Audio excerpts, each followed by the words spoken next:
और जहां तक इनकी स्थिति है कि 2014 से पहले वही अरविंद केजरीवाल कांग्रेस के नेताओं को भर भर कर गाली देते थे, भर भर के आरोप लगाते भ्रष्टाचार के।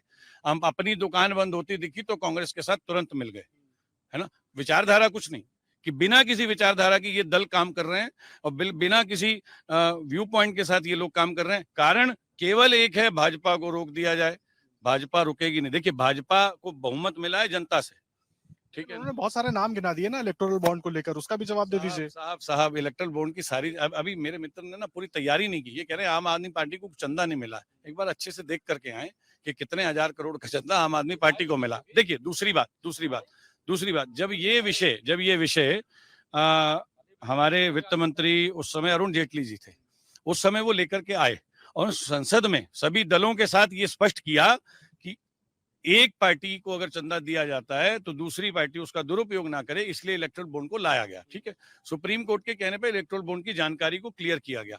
दूसरी बात, बीफ कंपनी वाली ये बात बोलते हैं, मैं आज भी चैलेंज के साथ कह सकता हूं, मेरे मित्र एडवोकेट हैं, आरटीआई लगा करके ये जानकारी लेकर के आ जाए कि जो बीफ कंपनी का चंदा है किसको गया हुआ है। दूसरी बात, अभी मेरे मित्र ने पाकिस्तान की किसी कंपनी का नाम लिया। साहब हंसिए नहीं, और सच्चाई बता रहा हूं, आपको विचार करने की आवश्यकता है।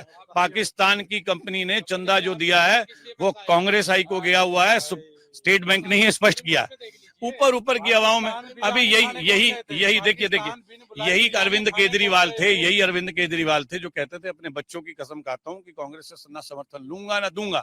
आज उनकी झोली में बैठ करके चुनाव लड़ रहे हैं। आज मैं देख रहा था कि हमारे यहाँ प्रत्याशी हैं विधानसभा के प्रत्याशी हैं और उनकी फोटो पे अरविंद केजरीवाल। अरे साहब, दिन भर आप एक दूसरे को गाली देते रहे, है ना। 2014 के चुनाव में आप जब निकले सड़कों पर, अरविंद केजरीवाल जी का मुख्य विषय यही था, कांग्रेस का भ्रष्टाचार, है ना। आज उन्हीं की गोदी में बैठे हुए हैं। क्या कारण है कि उन्हें भ्रष्टाचार दिखना बंद हो गया, या इतना कर लिया कि अब बराबरी हो गई, है ना। पहले तो कांग्रेस बुरी थी, अब मैं इतना कर चुका हूं, अब हम अपन बराबर के हो गए, है ना। सुप्रीम कोर्ट यदि ईडी ने गिरफ्तार किया, ईडी लेकर के गई कहां, कोर्ट में, है ना।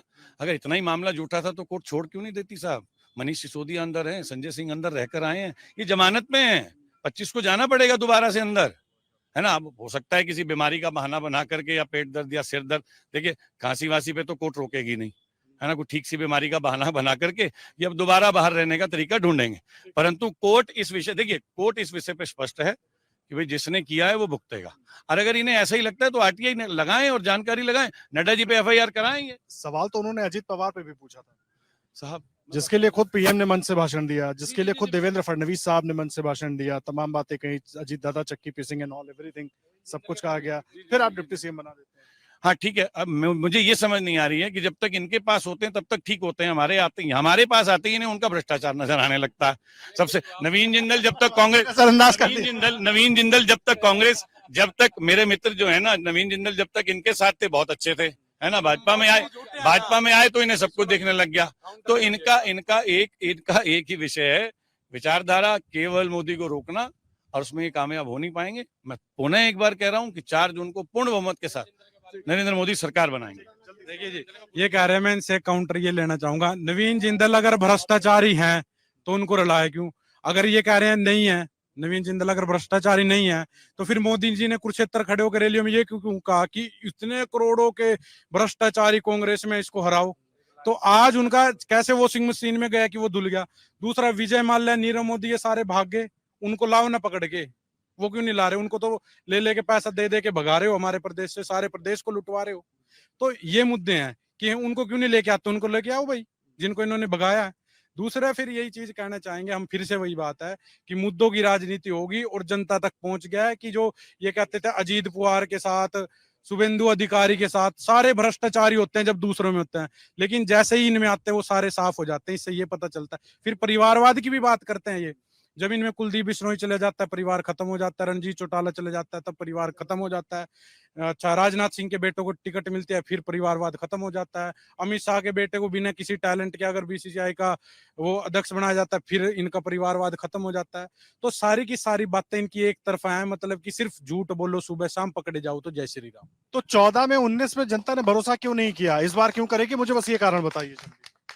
जनता इसलिए भरोसा करेगी कि जनता ने देख लिया 5 बार, 19 में एक और बार मौका देख लिया कि कोई नहीं, हम लाइनों में लगे, नोटबंदी हुई, जीएसटी आई, कुछ होगा। लेकिन 19 के बाद सत्यपाल मलिक ने क्या कहा था जी पुलवामा अटैक के बारे में, सारे देश को पता है। तो अब इन्होंने 19 के बाद देखा नहीं, ये सारे जुमले हैं, सब झूठे है, ये कुछ नहीं करते, ये देश को बेच के चले जाएंगे अगर दोबारा आगे। तो ये जनता के हर एक के दिल में ये बात गड़ चुकी है। अगर आप ये वीडियो YouTube पर देख रहे हैं तो हमारे चैनल को सब्सक्राइब करें और बेल आइकन को दबाना ना भूलें। अगर आप Facebook पर ये वीडियो देख रहे हैं तो हमारे पेज को लाइक करें।